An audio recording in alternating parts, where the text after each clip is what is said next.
ahli syurga yang dirahmati Allah, lagi disayangi Nabi, tuan guru, puan guru, jutawan yang dermawan, hartawan yang budiman, dan semua sepupu yang dirahmati Allah, lagi disayangi Nabi. Assalamualaikum warahmatullahi wabarakatuh dan salam inspirasi. Pertama-tamanya sama-sama kita membaca doa, kerana membaca doa itu adalah untuk mengawal apa yang kita tak boleh kawal. Satu daripadanya adalah tentang tajuk kita, tentang hard working dengan smart working. Kadang-kadang orang kata sama, kadang-kadang lain. Kadang-kadang orang tak tahu yang mana yang dipanggil hard working, yang mana yang smart working. Jadi dengan insya-Allah dengan baca doa, mudah-mudahan Allah memahamkan kita dengan yang sepatutnya lah, insya-Allah. Bismillahirrahmanirrahim. Alhamdulillahirrabbilalamin. Allahumma salli ala sayyidina Muhammadin wa ala ali sayyidina Muhammad. Ya Allah, ya Tuhan kami, kurniakanlah kepada kami dengan kefahaman para nabi, hafalan para rasul, ilham para malaikat yang hampir denganmu. Amin. Wahai Allah yang maha pembuka lagi maha tahu, bukalah hati kami seperti orang yang arif lagi bijaksana. Amin. Ya Allah, ya Tuhan kami, sesungguhnya kami berlindung kepadamu dari rasa susah dan sedih. Kami berlindung kepadamu dari rasa lemah dan malas. Kami juga berlindung kepadamu dari sifat pengecut dan kedekut. Dan sesungguhnya kami berlindung kepadamu dari dibebani dengan hutang. Amin. Dan dikuasai oleh orang lain. Ya Allah, ya Tuhan kami, kurniakanlah kepada kami dengan kebaikan yang datang mendadak. Dan lindungilah kami dari kejahatan yang datang mendadak, kerana sesungguhnya seseorang hamba itu tidak akan tahu apa sahaja yang akan datang padanya pada setiap pagi dan petang hari. Ya Allah, Tuhan kami, biarlah kami nampak diri kami kecil sahaja pada mata pandangan kami, dan biarlah orang lain melihat kami besar pada mata pandangan mereka. Ya Allah, Tuhan kami, perkenankanlah segala doa kami ini. Amin ya rabbal alamin. Jadi sidang pendengar penonton yang dirahmati Allah, lagi disayangi Nabi, saya rasa tuan-tuan dan cik puan pun pernah berjumpa dengan orang yang rajin. Kita tengok, ya Allah, rajinnya dia. Rajin. Tapi kadang-kadang tengok, tak kira lah kalau let's say dia susun barang, susun. Tapi cara dia susun, ya Allah, kita tengok 2 kali kerja. Bila nak ambil barang tu, dah kena buka. Kan? Dia tak pecahkan, bezakan. Contohnya, contoh senang lah. Kalau kita kedai restoran ke, nak susun botol air. Kalau dulu kan botol. Saya dulu masa kecil, saya tengok orang isi kan botol air. Air gas kan, dia dalam bentuk botol kan, dia ada. Dia tindang, cara dia tindang tu, dia kalau depan tu air, ialah satu jenama, tak kira jenama apa. Kalau dia kat depan, dia letak kat depan tu satu semua. Jadi yang jenama lain duduk belakang. Cantik dia susun. Memang rajin lah. Kita tengok, ya Allah, rajin. Sampai pelori dia susun. Itu salah satu saya tengok pekerja ayah saya dulu. Dia susun je. Tapi bila nak ambil yang jenama lain, dah duduk kat bawah lah. Kat belakang sana. Kat belakang. Satu kerja nak itu maknanya rajin tu bagus. Tapi tak smart. Yeah. Smart. Jadi smart ni cerdik. Jadi kalau kita tengok benda yang mana yang perlu. Ada setengah kata mazhab, setengah kata smart working penting. Hard working tak penting. Bagi saya dua-dua. Sebab dua-dua kena blend together. Betul. Macam nak masak lah, dia tak boleh, kalau guna rempah jana, nak kena ada garam, nak kena ada right? Gula ke whatever dan sebagainya lah. Tengok atas resipi masing-masing. Dia kena blend tu biar cukup resipi. Kalau terlampau banyak rajin tapi tak smart, tak ada guna lah. Betul. Macam kita pun belajar dalam Islam tentang zikir-zikir. Ada zikir pahala dia berganda sangat. Ya, contoh hari Jumaat, apa yang paling banyak? Kalau orang rajin, dia baca zikir, dia tak kira hari. Kalau orang smart, dia akan pilih. Contoh paling mudah macam puasa lah. Kalau dia kata, aku ni malah nak puasa sepanjang kan hari Senin Khamis. Tak apalah, aku puasa hari Rabu lah. Boleh puasa hari Rabu. Tapi kalau tengok yang sunatnya hari Senin dan Khamis. Yeah. Betul. Tu dia rajin. Tapi dia puasa setiap hari Rabu sepanjang. Ada orang dia puasa setiap hari Rabu, setiap minggu. Okay, contoh kita tengok, ni rajin. Ada orang yang malah dia puasa apa? Puasa 6. Kita tahu fadilat puasa 6 ni 6 hari. Pahala dia kan seolah dia berpuasa setahun. Dia puasa pula hari Arafah. Dia kan dia ambil hari tu. Tapi berapa hari je? Puasa 6 hari je. Puasa hari Arafah 1. Contoh paling kurang 1. Okey. Hari Arafah 1. 6 tadi dah jadi 7. Lepas tu yang Muharram tu. 7. Kalau biasa ada orang buat 3 sehari sebelum hari 10 Muharram dengan selepas. 10 maksimum. Ada orang yang tu je dia ambil. Tapi kalau kita tengok dia punya manfaat tu terlampau banyak ya. Berbanding orang ambil Rabu. Rabu, hari sunat ni Senin Khamis. Memang boleh puasa hari apa-apa pun. Tapi dia rajin tapi manfaatnya kurang. Sebab orang kata tak cerdik lah. Jadi sama dalam kehidupan kita kerja ni, kita tengok. Dia kerja yang paling bahaya, hard working ni yang guna kaki dan tangan. Zaman dulu kan itu sebab saya memang tak galakkan kalau masih ada organisasi yang masih menggunakan kaki tangan. Sebab bila guna kaki tangan seolah-olah otak tu kita nafikan hak dia. Istilah kaki tangan tu. Ya. Pada Tony SK kurang tepat lah. Dulu betul kita dijajah. Memang orang letak kaki tangan seolah-olah kita tak ada otak. Seolah-olah lah. Kaki tangan. Kaki tangan nak masuk hanya kaki tangan je. Habis otak nak letak kat mana? Itu yang tak kat luar dalam organisasi tak membangun. Sebab tangan kaki yang dibawa masuknya. Kerja macam mana pun tak berhasil. Sebab otak macam tak disusun. Cara kita menyusun sesuatu. Jadi dalam hidup kita sama tuan-tuan. Kalau kita, jadi untuk otak ni, smart ni dia mesti macam program bijak wang. Memang kalau boleh dengar. Kedua, membaca buku, bertanya. Itu semua hard working ni, smart working ni. Nak jadi smart pun kena ada, nak masuk dalam otak kena masuk. Otak kita Tuhan buat sama, kosong. That's why semua anak-anak dilahirkan kan tak boleh berjalan. Betul. Buat bodoh. Sebab dulu saya pernah menternak kambing. Jadi tengok kambing tu lahir, tak ada mak dia kena dodoi dulu apa tak segus. Dia pergi sendiri, dah tahu dah nak cari susu cak gantung tu kat mana. Tak anak kambing. Tapi manusia berapa lama? Berapa lama. Jadi Tuhan buat kita sama, kosong. Tapi kita masing-masing memilih buat pilihan.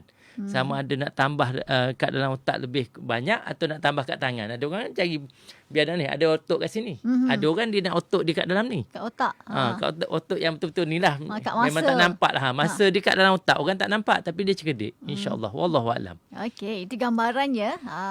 Smart working dengan versus hard working. Kalau kita terjemah Melayunya, rajin bekerja dengan cerdik bekerja. Ya, betul. Okey. Kalau ada soalan, anda kena jadi pendengar yang smart lah. Kan? Boleh hantarkan soalan di dua platform yang kami sediakan. Dengar ni dah bijak dah kan? Dah rajin dah dengan bijak wang setiap Jumaat. Tak pernah miss. Tapi adakah anda smart dengan bertanyakan soalan? Kena tanya saya soalan tu. Nanti yang menjawab pula tak smart nanti. Risau saya.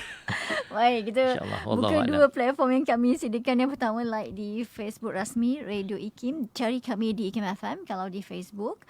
Dan boleh hantar di WhatsApp konti Radio IKIM di 011-29004-004. Okey, ulang 011-29004-004. Baik, saya rasa ramai lagi daripada dulu sampailah sekarang, kebanyakannya lah masih lagi tak reti nak membeza dengan nyata dan tepat. Apa yang dimasukkan dengan smart working dengan hard working kan. Betul. Sebab tu ramai orang yang bekerja, ya Allah, rajinnya lah, sampaikan tidur pun katanya 4 jam je ataupun tak tidur langsung, tapi tak berjaya juga. Berbanding orang yang kita rasa dia ni kan kerja pergi 2-3 jam je pergi pejabat kan. Betul. Tapi bukan main, rumah 7 tingkat kan. Betul.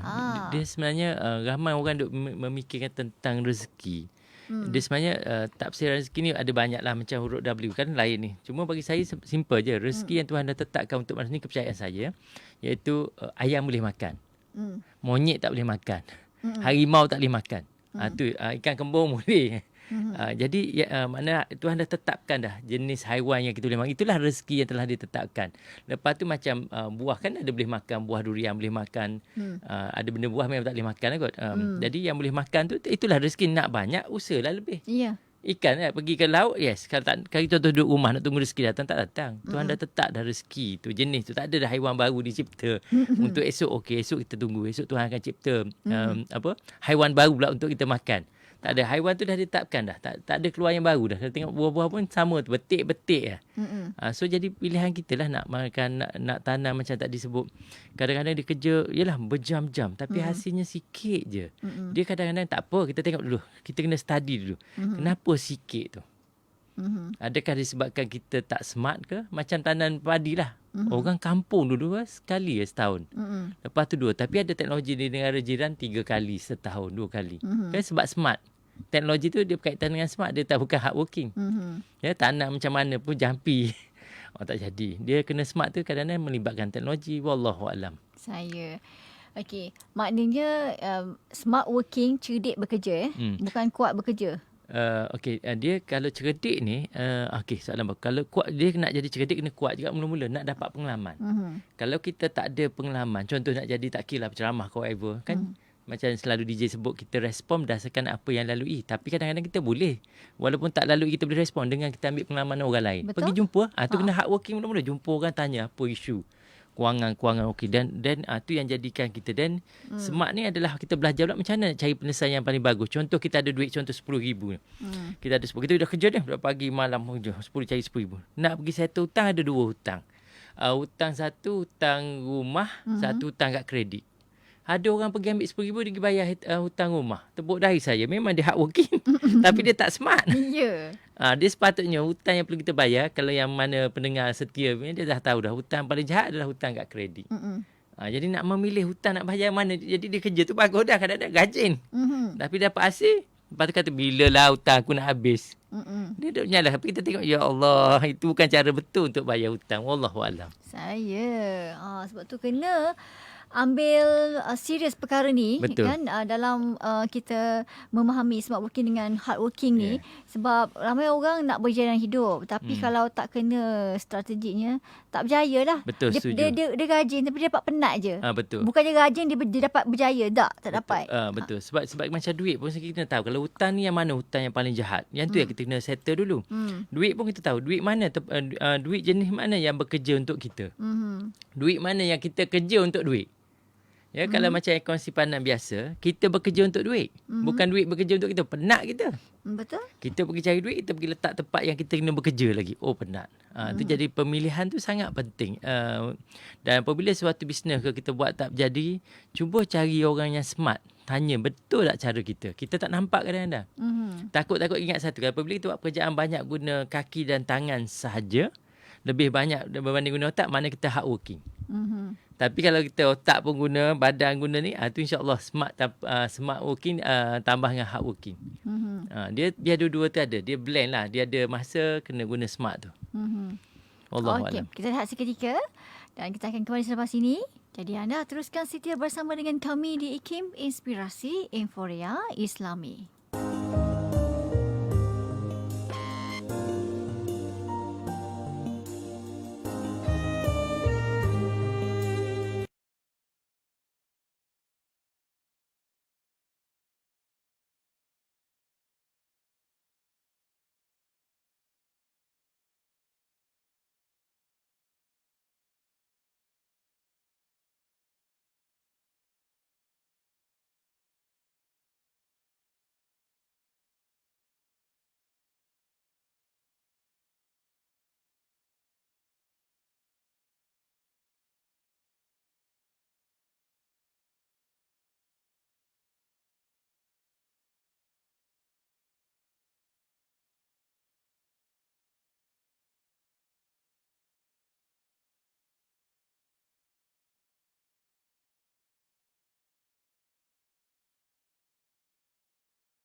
Inforia Islami masih lagi bersama menerusi segmen Bijak Wang buat anda yang baru je dengarkan kami Zan ini, dan kita bersama dengan Tuan SK dan saya SRS Siti Rohani Sulani bersama dengan anda untuk kita sambung apa kita bincangkan smart working versus hard working ya. Okey, kalau ada orang tanya, pendengar kita dah pandai semua ke? Nanti kita habis awal hantar soalan, okey? Okay. Bukan apa saya nak semua orang bertanya kan, sebab banyak kan bila dah habis minta tanya soalan lah. Kita tunggu pula Jumaat depan. So sayang. Okey, ramai yang kata smart working versus hard working, benda ni boleh dibuat-buat. Tapi saya rasa kalau buat, tidak kita pupuk secara ikhlas untuk kita kekalkannya menjadi sikap kita. Dia seminggu dua je kita smart working dengan hard working ni. Betul. Macam mana? Dia sebenarnya kalau kita bekerja pun, kalau kita jadi smart dengan hard working ni, betul-betul ada dua-dua. Skill tu dapat kat kita. Ada orang kerja, contoh macam ni. Okey, saya ambil senang. Kalau kita kerja di sebuah kilang perabot. Kilang tu ada buat kerusi meja. Kita ditugaskan oleh kerusi, kita pun duduk 10 tahun. Memang hard working tapi buat kerusi je. Tahu tu kerusi je. Ada seorang lagi, contoh kita A. B ni, bila dia masuk kerja, dia belajar buat setahun tu duduk tempat kerusi tu. Dia kata dah tak nak sebab dia dah pandai dah, skill lah. Dia minta dengan bos nak duduk bahagian meja pula. Mana dia baru kerja 2 tahun, dia dah setahun di kerusi, setahun di meja. Tiba-tiba bisnes mengecil. Maksudnya downsize, drop. Yang kita ni dah 10 tahun ni buat kerusi je. Yang this guy baru 2 tahun kerja. Tapi dia dah buat kerusi dan buat meja. Kemahiran dua-dua ada lah. Ya, kita hard working. Dia smart lah tu. Smart and hard working. Dua-dua dia ada. Bila bos nak kena kecilkan staff kan. Dia nak buang. Kalau kita nak buang staff, nak kecilkan, kita nak buang yang mana? Kalau buang kita ni, yang buat reti buat meja, kerusi saja. Kalau buang kita, kami ni tak terjejas sebab ada orang yang boleh buat dua-dua. Smart tu. Tapi kalau kita buang dia, ambil kita, meja tak boleh buat dah kilang tu. Jadi office akan buang staff-staff yang hard working je. Kita rasa, tuan saya lebih hard working berbanding dia. Yes, tapi dia boleh buat dua-dua. Kalau aku suruh buat meja pun dia boleh buat perfect. Engkau boleh buat kerusi 20 tahun, jadi no point. Pengalaman ni, zaman dulu memang kita kira ikut tahun. Sekarang tak. Kadang-kadang orang setahun lebih berpengalaman daripada kita. Betul, zaman berbeza. Ya, tak boleh dah. Kita tak boleh ikut zaman dulu. Macam zaman ni kita tengok, right? Zaman ni kita tengok benda-benda, ya macam kita tengok election. Sekarang ni umur 18. Tadi baru saya sebut staff. Mungkin one day ada Perdana Menteri Malaysia umur 18 tahun. Mungkin. Sebab dah 18 tahun dah boleh mengundi. Jadi suatu benda yang baru dah zaman sekarang. Jadi kita tak boleh nak tengok, kita senior. Senior betul, tapi kita smart tak? Ya. Dan ada soal kat situ. Zaman dulu boleh. Semakin kita bekerja lama, kita boleh disebutkan seniority, senior. Okey, boleh. Tapi zaman sekarang, kalau saya malu nak sebut senior. Sebab zaman sekarang dia lebih banyak bukan pengalaman guna tangan ni. Guna otak dengan guna teknologi. Kadang-kadang kita dah kerja 30 tahun, 40 tahun dalam syarikat, dalam organisasi. Tapi staff yang masuk dia habis semua teknologi, dia tahu guna. So dia lagi senior bagi saya. Betul. Sebab dia tahu semua. Kita, alamak ni apa nak guna tak? Sebab kita umur je senior. Bukannya skill. Bukannya dari segi smart. Ya. Dan bila teknologi kena ingat, banyak benda akan jadi outdated, right? Betul. Macam kita guna komputer, control A, control ni. Sekarang tak ada dah. Ada simple routing, ada simple copy, paste, right? Kan dulu kan simple kena control A, control Y, control apalah C. Sekarang dah tak ada dah. Jadi ada benda ni, untuk mengekalkan seniority, kita kena belajar benda baru. Ada orang tak nak belajar komputer. Saya pernah jumpa seorang yang cemerlang di sekolah, menangis ni. Habis kursus, saya ingat di sebuah organisasi agama. Dia menangis. Habis kursus dia duduk dengan saya. Tuan tahu tak, yang jadi pengarah tu, yang jadi ketua pengarah tu, dua-dua saya ajar dulu masa di sekolah. Saya pelajar cemerlang tau. Tapi kenapa saya kekal jadi kerani? Tak naik pangkat 20 tahun, 30 tahun. Kenapa? Sebab rupanya masa kerajaan buat perubahan guna komputer, dia tak nak bagi kelas tu. Silap sikit je. Yes. Dia dah senior. Dia kata dia mengajar. Kadang cerdik saja. Cerdik pun banyak jenis lagi. Betul. Itu dia ingat cerdik kat Dewan Perperiksaan saja lain. Dalam dunia pekerjaan, kalau IT, zaman tu komputer, tak nak. Jadi dia kerja ambil lain. Lah kena pergi belajar juga. Key in data lah sekali. Ya, jadi still sebenarnya banyak benda yang berlaku ni, pangkat kita yang kadang-kadang disebabkan oleh pilihan yang kita buat. Kan tak nak, kan rasa dah rasa selesa. Merasa selesa sebenarnya is not the smart way of working lah. Wallahualam. Okey. Baik, kita raikan soalan daripada pendengar kita. Okey, soalan daripada pendengar kita, Ihsan Sabri minta pendapat Tuan SK tentang situasi di tempat kerja isteri saya ni.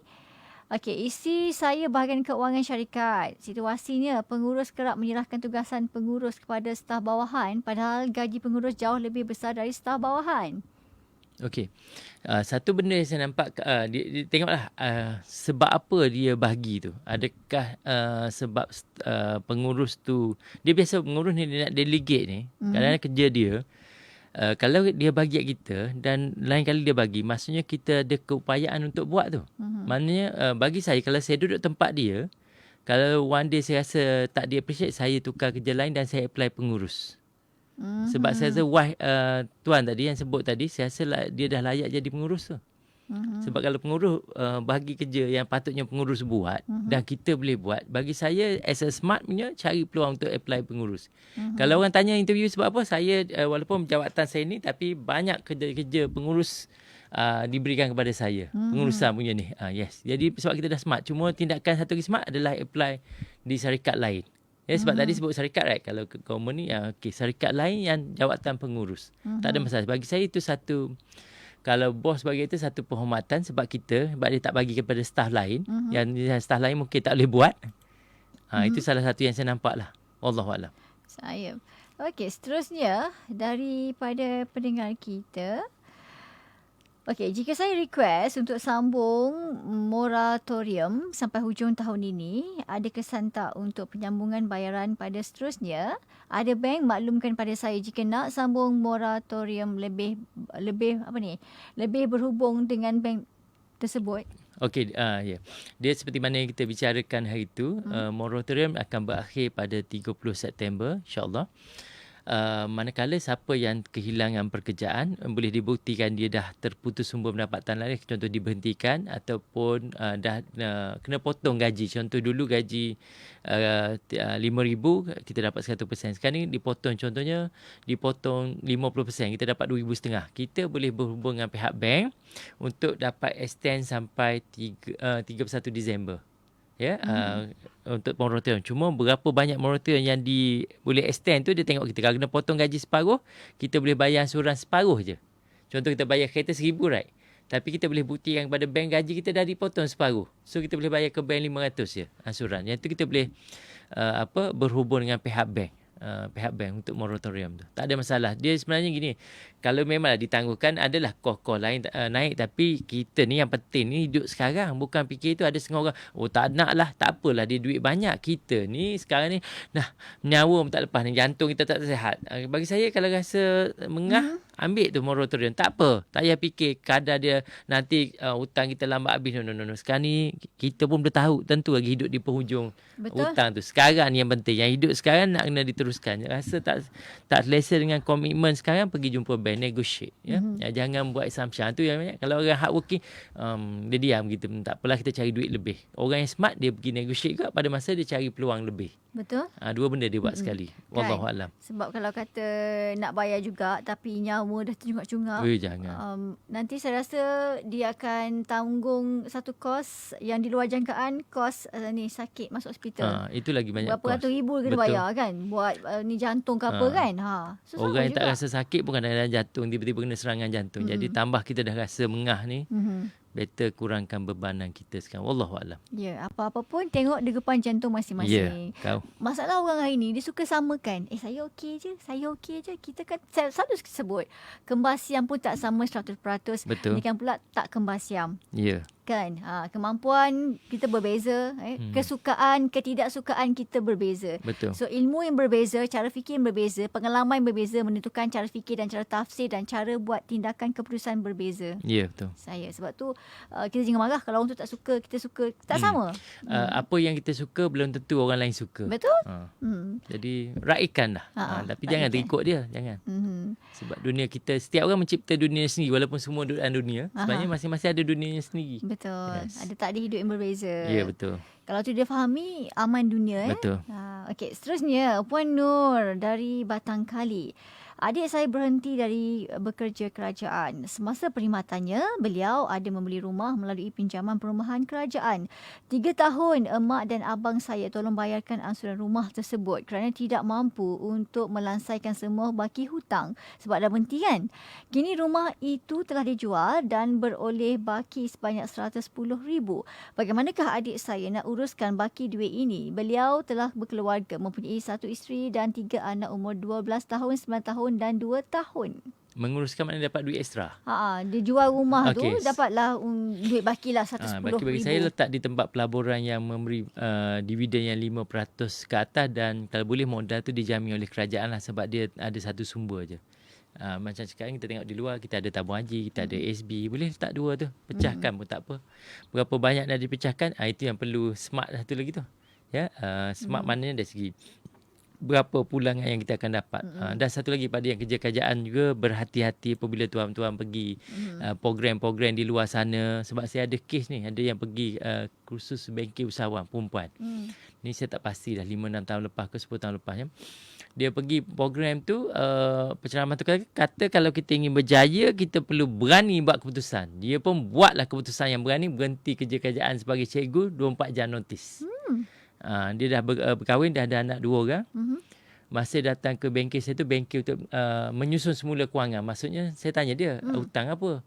Dia ada hutang kad kredit. Personal loan. 30,000. Saya kata, personal loan ni ambil masa nak kahwin? Tak. Sebab saya datang ke program tu. Kan dia berhenti kerja, dia pun buat pembiayaan peribadi, pinjaman peribadi 30,000 untuk buat bisnes. Bisnes pun lingkup. Dia pun dah tak duit sampai mak dia, mak kandung dia, dia berasal daripada Perak. Mak kandung dia tidak mengaku dia anak sampai mak dia mati. Bukan terus tak mengaku dia mati, mana lepas few years mak dia mati. Tapi mati dalam keadaan tak mengaku dia sebagai anak. Sebab berhenti kerja tu. Punyalah mak tu kecewa. Ya, sebab kita smart ni penting. Kalau kita pergi pada mana majlis, kita bawa badan kita, badan ni dengan kaki dan tangan, memang kita mudah terpedaya. Tu sebab kena ada. Tak kira kita SPM ke, SRP ke, sekolah rendah pun, jangan letak orang lain, bukan maksud kita nak belagak, jangan letak orang lain lebih cerdik daripada kita. Betul. Tapi raikan orang lain pun ada yang cerdik daripada kita. Tapi jangan letak kita ni sehina-hina. Nampak dia dijazah, kita tak ada, dia cerdik daripada aku. Jangan. Sebab selalu saya sebut, fardu ain menjadikan kita baik, tapi belum tentu cerdik. Fardu ain makna solat, semayang, bayar, puasa Isnin, Khamis ni baik, tapi belum tentu cerdik. Betul. Fardu kifayah yang kita belajar hari ni menjadikan kita cerdik. Belum tentu baik, asyik menipu orang. Jadi program-program ni untuk mencerdikkan kita, insya-Allah. So pergi apa-apa orang, jangan buat keputusan on the dot. Balik rumah tenang 2-3 hari, fikir dulu, tanya 10 orang, sebab takut jadi macam tak tengok rumah, sampai tak boleh nak bayar, adik-beradik tolong. Jangan tuan-tuan. Bukan maksudnya tak boleh berhenti. Bukannya kerja kerajaan ni adalah segala-galanya, tak, tapi kena buat keputusan dalam keadaan benar-benar waras dan tak dipengaruhi. Betul. Ramai orang tak benar-benar waras dan mudah dipengaruhi. Mudah dipengaruhi. Kita tak sedar. Orang yang pandai dia tahu nak pengaruh kita macam mana. Wallahualam. Okey, seterusnya. Saya sebenarnya lebih suka kalau soalan yang ditanya tu fokus kepada tajuk kita. Tapi kita raikan jugalah kalau soalan yang luar dari tajuk. Okey, soalan ni saya suka. Muhammad Rashidi. Okey, apabila kita perform, okey, sebelum tu ayat saya ialah betul hidup ni memang kena positif, tetapi jika terlalu positif, ibarat tak pijak bumi, katalah jadi sesuatu yang kita tak pernah terlintas pun akan jadi, sekali jadi memang tak boleh down, memang tak boleh bangun, down, terlingkup, habislah muka tertiarap, cium lantai lah nak ceritanya. Betul sangat. Okey, so ni soalan daripada Cik Muhammad Rashidi. Apabila kita perform, tunjuk bagus, pandai, cerdik, rajin, smart lah kan. Okey, kita perform, kerja smart, banyak bantu tugas-tugas penting. Akhirnya, tugas yang asalnya bukan tugas kita, jadi tugas kita. Adakah itu satu bebanan? Memang boleh tambah skill. Tapi bila dah seorang, 2, 10, semua tugas 10 orang, tugas kita buat dan kita tolong buat 10 orang punya kerja. Itu apa macam mana? Okey, soalannya bagus sebab dia berkaitan dengan saya. Apa yang disebut tu memang berkaitan masa kerja. Falsafah saya simple je. Kita buat selagi mana kita mampu. The moment kita dapat pengalaman tu dan kita rasa tempat ni tak menghargai kita, ataupun kita rasa tempat lain kita lebih layak, so kita apply kerja tempat lain. Kalau saya macam tu. Tapi kalau kita rasa dah kita tak sanggup, nanti kita hakkan terus lah. Hak awal-awal. Tu yang mana yang kita nak buat. Sebab kalau kita buat semua benda ni, betul yang seperti yang tuan cakap, nanti last kali kita kena buat semua. Tapi gaji duduk tahap tu je. Kalau kita rasa memang kita tak akan pindah dah sampai bila, kita kena hakkan Yang macam saya tak. Saya selagi mana saya kerja tempat tu, saya akan cuba buat segila yang boleh. Termasuk menanam pokok depan pejabat. Saya memang pernah bawa kawan saya sampai kulit dia sebab dia kulit putih sangat, kena matahari kan dia jadi macam mana? Merah-merah. Dia sampai melupah, terbakar lah. Tanam pokok tu pergi. Memang kerja gila. Saya suka buat benda unnecessary. Weekend saya datang. Balik pukul 11 malam. Esok pagi pukul 8 masuk sekolah. Weekend tu tanam pokok depan. Sebab saya rasa hidup ni buatlah segila yang boleh dalam hidup. Jadi saya tak ada appreciate sampai bos tu masa tu pergi overseas. Next time bos nak pergi overseas, bos besar kat tanya, Samsudin, kali ni you nak projek apa? Kan bos pergi overseas. Tak, saya buat benda tu bukan untuk surprise bos. Just saya nak dapat skill tu. Sebab skill tu tak ada orang boleh curi. Ada dengan saya. Jadi apabila saya ke mana pun, skill tu duduk dengan saya. Jadi kita ni buat kerja lebih, buat lebih, skill tu duduk dengan kita. Saya bersyukur sangat yang saya lalui semua benda tu.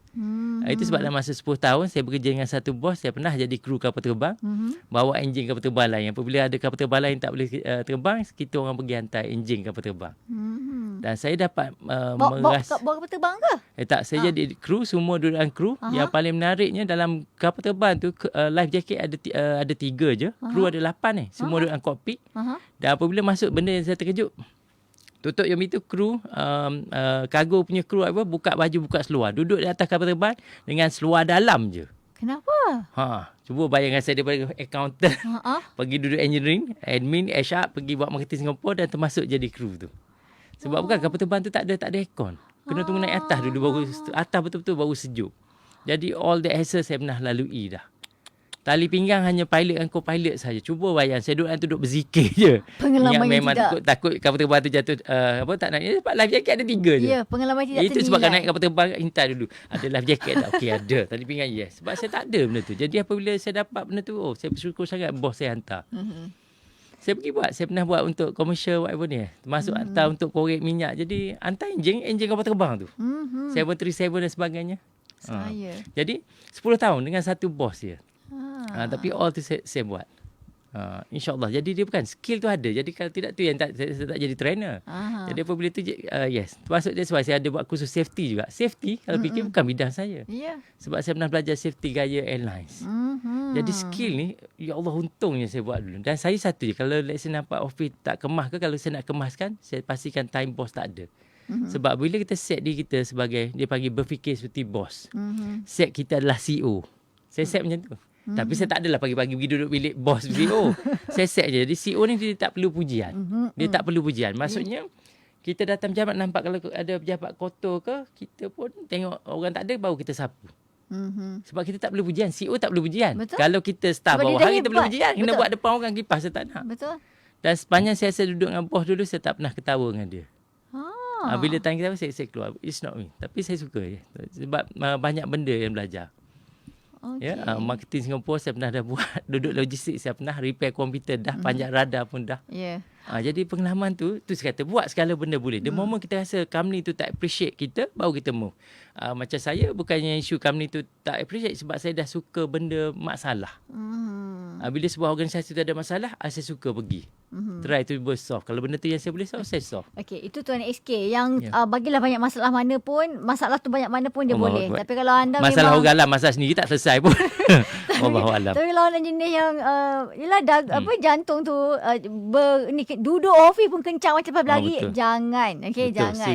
Okey, Tuan SK hanya berkongsi pandangan dia. Okey, tak semua boleh jadi macam Tuan SK, kan? Okey. Kalaulah kata satu hari nanti saya nak bersara awak jadi penyampai, kalaulah ada benda saya nak buat, kita kena buat syarikat yang ada JV. Sebab saya suka orang yang hardworking dan smarter. So Tuan SK tu calonnya tu. Sebab tadi DJ Siti sebut bahaya apabila kita menjadi positif sangat. Saya setuju sebab saya jadi kru, saya diajar 99% untuk berfikir negatif. Yes. Itu yang saya payah nak hidup sikit dengan dunia luar. Sebab dunia kan suruh positif. Sebab gini, pertamanya, sebab saya pergi hantar enjin kapal terbang lain. Bos saya kata, satu je, kapal terbang ni boleh jatuh disebabkan kilat satu je. Lewat apa tak boleh. Itu semua pilihan. Dia kata kat saya. So saya kena fikir apa yang boleh buatkan kapal terbang ni jatuh. Apa yang boleh menyebabkan kapal terbang ni lewat. Saya kena pasti tahu fikir. Lepas tu saya kena selesaikan. Jangan bagi berlaku. Ya, bila kita negatif, bukannya kita ni tak positif langsung. Tetapi negatif tu untuk buat kita prepare. Macam DJ Siti sebut. Kita nak prepare. Dan satu lagi kalau kita down, kita ada balance. Betul. Kalau orang suruh positif semua, saya rasa pelik. Al-Quran sendiri cuba tengok berapa ayat tentang neraka. Tu positif ke negatif? Negatif. Lepas tu bateri kereta kita kalau ada positif saja hidup ke? Tak. Ada positif negatif balance lah. Yeah. Tuan buat dah cantik dah. Cuma yalah kalau kita duk asyik positif saja, tiba benda down nak positif juga saya tak tahulah. Bagi saya tak apa. Yeah. Positif negatif. Janji cara kita menyelesaikannya yang halal. Bijaksana ayat tu saya suka. InsyaAllah. Saya catat lepas ni. Okey, soalan seterusnya daripada pendengar kita.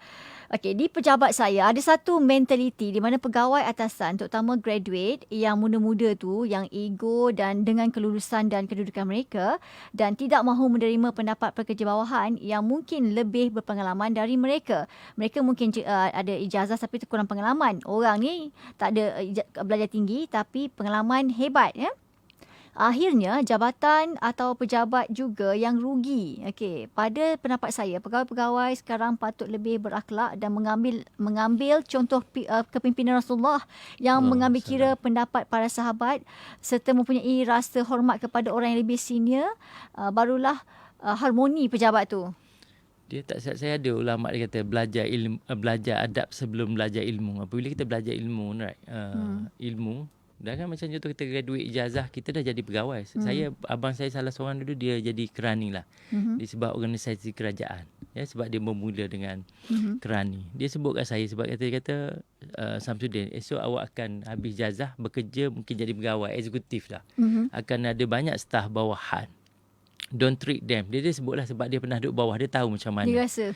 Jadi yes, sebab kalau adab tu ada, dia belajar tinggi mana pun dia akan meraihkan semua orang. Betul. Tak kira orang lebih muda dari dia ataupun lebih tua, asalkan yang lebih muda tua tu bagi pengalaman lebih. Sebab kita orang terutamanya Islam dan terutamanya dalam budaya Melayu ni, adab tu sangat penting. Itu sebab bagi saya benda tu dia sebenarnya ibu bapa kena bukan kadang-kadang anak tu tak nak ikut lantak dia lah, tapi kita kena menasihati. Rule saya simple je. Kalau pergi kan ada majlis tahlil ke kematian ke apa, duduk atas lantai semua atau duduk atas kerusi, tiba-tiba ada orang lebih tua datang untuk bersalam, bangun salam. Bukan duduk kan ulur tangannya, dia berdiri jangan. Itu adab. Kita bukan nak jaga maruah kita nak jaga maruah ibu bapa kita walaupun dia dah dalam kubur. Betul. So selalu kan anak saya tegur, kan tengah borak contoh dengan seorang, tiba-tiba ada orang nak salam. Ayah bangun ayah, dia lagi tua pada ayah. Dia akan sebut macam tu. Jadi bagi saya jangan pijak di selipar orang lain, itu salah satu adab. Dan momen kita buat itu, insya-Allah kita akan raikan staf kita yang lebih berumur, yang lebih tua, ataupun yang lebih pengalaman. Wallahu a'lam. Betul. Saya percaya sekalipun katalah saya ke semua pendengar dan Tuan SK ni kaya, pangkat tinggi, berjaya lah sangat-sangat ni. Tetapi kalau kita tak kurang adab, ingat kita ada anak keturunan, kita mungkin berjaya, anak cucu keturunan belum tentu lagi. Dia kerana kejahatan ataupun perangai teruk kita lah beri kesan pada keturunan kita. Betul. Dan kita pun dah sampai ke hujungnya Tuan SK. Seminit dua, apa kesimpulan yang boleh kita cakap tentang smart working dan hard working dan supaya adab pun smart? Ya, betul. Okay. Dia package kejayaan ni ramuan macam perempuan nak masak letak rempah saja tak jadi. Kan ada semua, serai pun masuk. Jadi samalah tadi dalam hard working kena campur smart ni kena tambahlah nilai untuk otak kita. Dah ada otak cerdik. Dah rajin pun kena tempat cantik, tapi adab tak ada tak ke mana. Jadi semua tu kena sekali. Jadi tu yang selalu saya sebut. Kalau masuk masjid jangan surau ke jangan pijak selipar orang lain. Hormati selipar, walaupun selipar orang tu kita hormati dia. Dia hak orang. Parking kereta rumah kita kalau berjiran jangan masuk rumah jiran kecuali kita dah minta izin kan, tetamu datang. Boleh ke nak parking depan rumah awak tepi ni? Minta izin dengan dia. Jadi benda tu semua akan menjadikan ramuan hidup kita dengan lebih selesa. Jadi hidup ni positif pun bagus, negatif pun bagus. Sebab kereta tu tak bergerak tanpa negatif tu. Saya setuju. Tapi cuma biar balance lah. Wallahu a'lam. Keseimbangan itu perlu. Apapun apa kita katakan ini hanya sebagai panduan. InsyaAllah. So selamat menjalani kehidupan. Terima kasih Tuan Samsudin Saya Kadir. suka. Perunding Keuangan, tajuk kita Smart Working versus Hard Working. Dan sekian daripada saya Siti Rohani Surani. Terima kasih pendengar yang bersama. Kita jumpa lagi. Assalamualaikum warahmatullahi wabarakatuh. Waalaikumsalam warahmatullahi wabarakatuh. Hanya Allah yang tahu segala-galanya, sebenar-benarnya dan yang sebetul-betulnya tentang topik yang kita bicarakan sebentar tadi. Oleh itu maafkan saya. Wallahu a'lam. Teruskan setia bersama dengan kami di IKIM Inspirasi Inforia Islami. Wanginya kereta kau Siti. Guna pewangi apa ni? Aku gunakan Bliss. Memang wangi. Bauan berpanjangan sehingga 45 hari tau. Siti, bukan ke Bliss ada pewangi untuk rumah juga?